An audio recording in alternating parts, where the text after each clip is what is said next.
Unit 5, inverses review. Okay, these are the most important questions here. The very first question is actually not on your deal, but you're going to have, let's see if I can see it in there. There we go.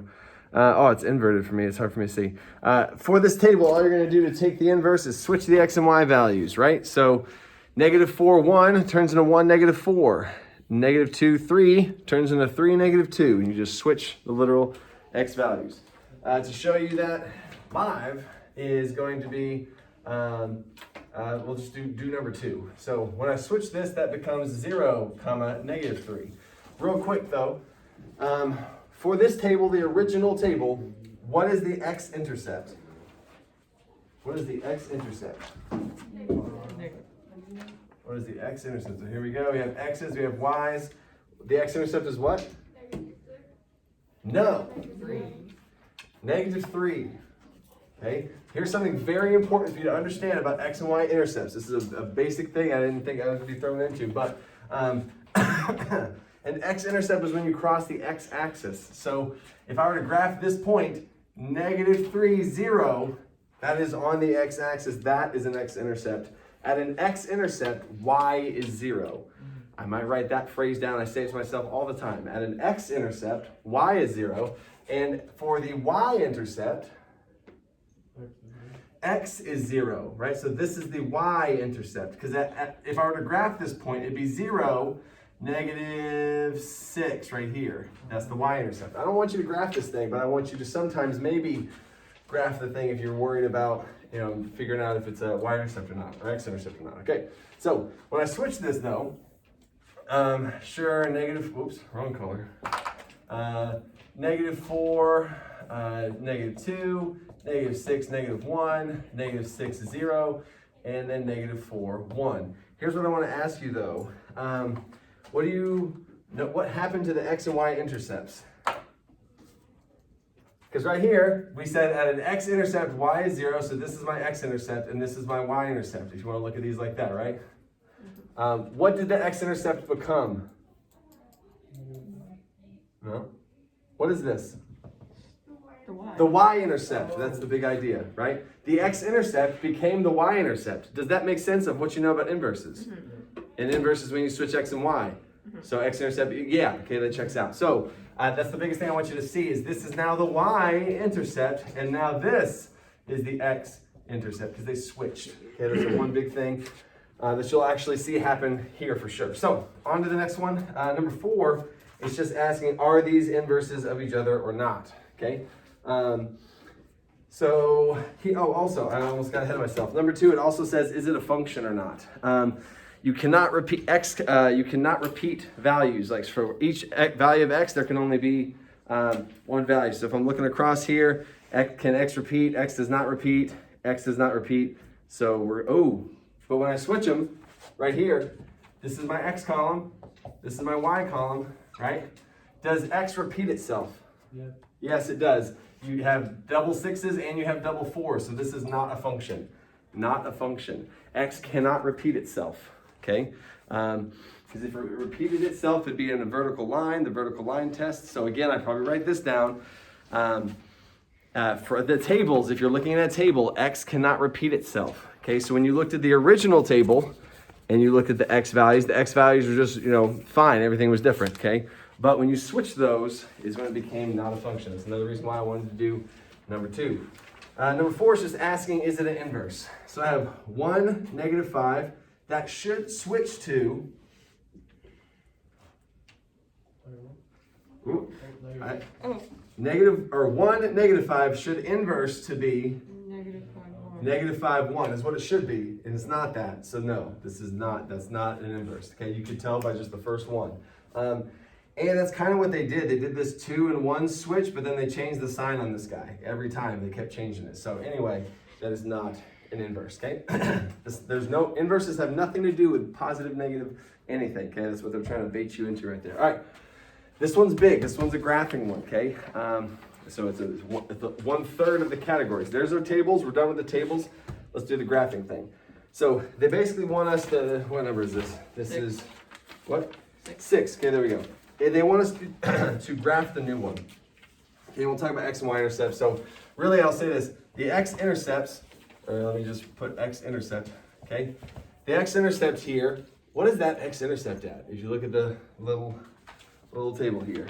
It's like between 0 and 1. The x-intercept is between 0 and 1, so it would be at 0.5.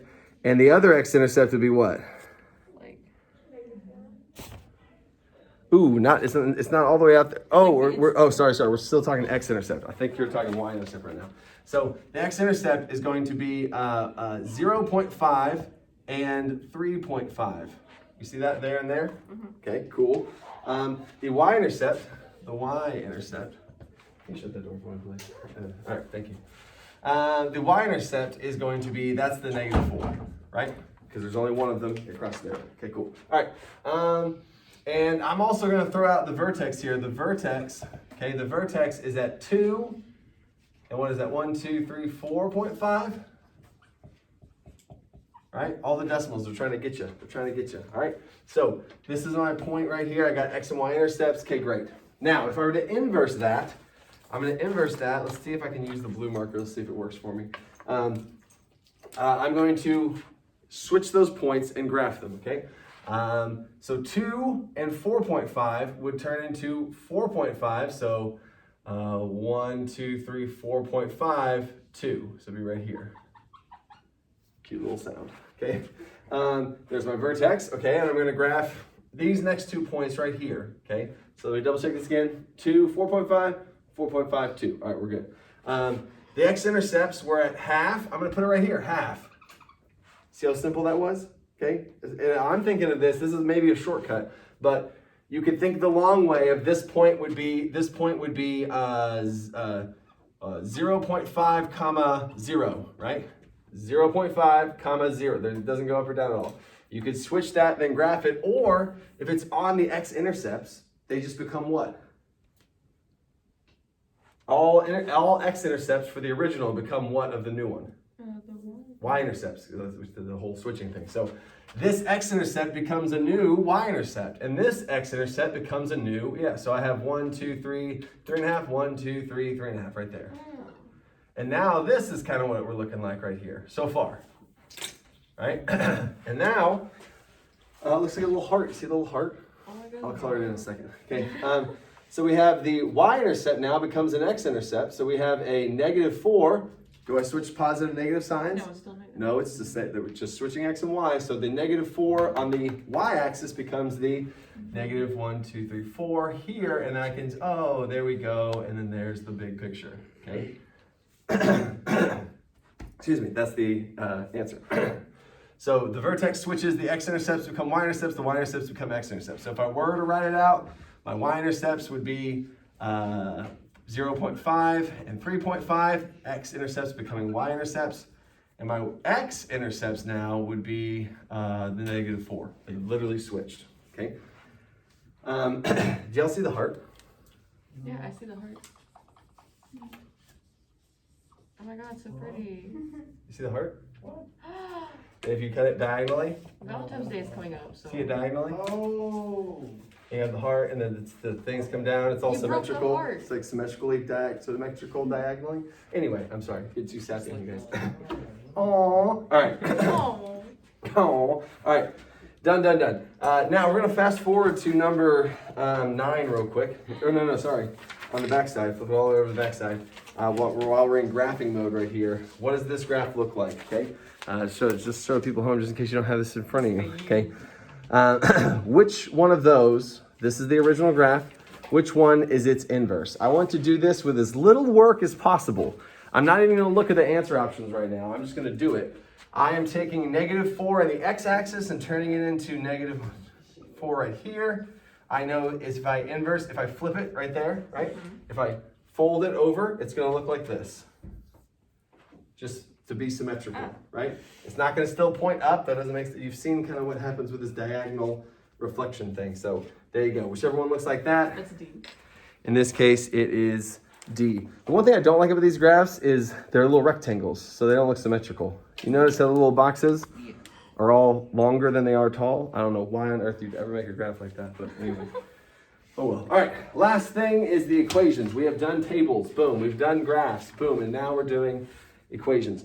What do you notice about these two equations as far as how they're set up? There's one huge difference that I want you to be able to notice. One of them has parentheses. Parentheses versus no parentheses, okay? My question is, who is being fractioned?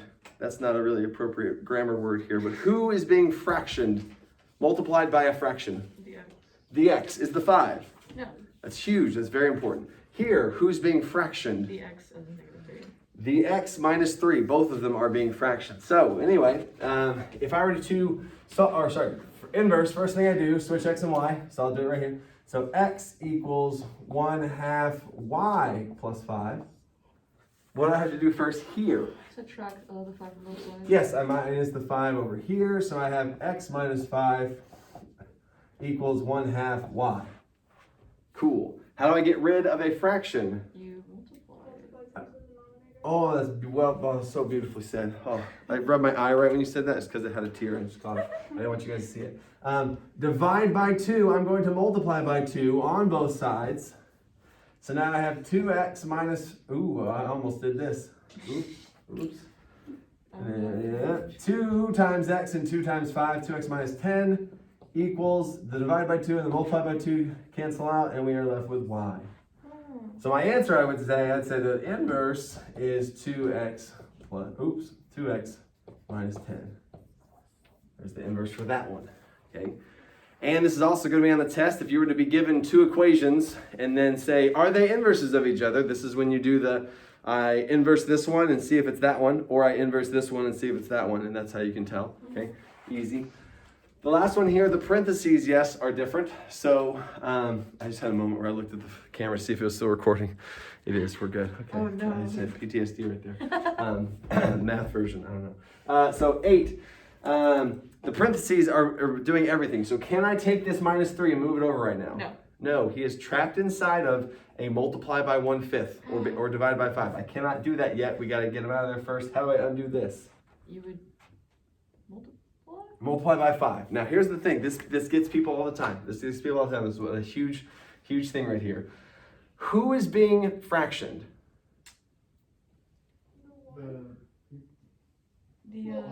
All of it. I like the when you said all of it, okay? So I'm going to take this whole thing. They are both being divided by 5, and I'm going to multiply everybody by 5, okay? So because they were both being divided and now both being multiplied, what happens to this and that? They cancel out, and I'm left with simply x minus 3, okay? So many times, this is what people do. This is what people do, and this is what's wrong about it, okay? This is correct, what I've just written.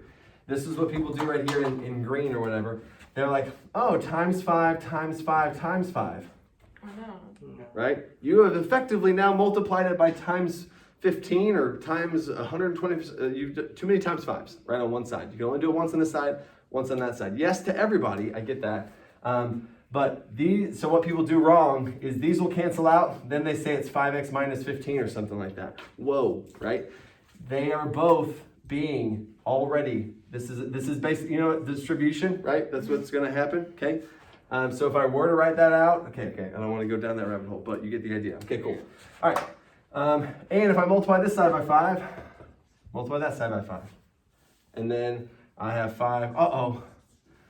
What did I not do the first step of that I just realized right now that I'm glad that I did on purpose for the...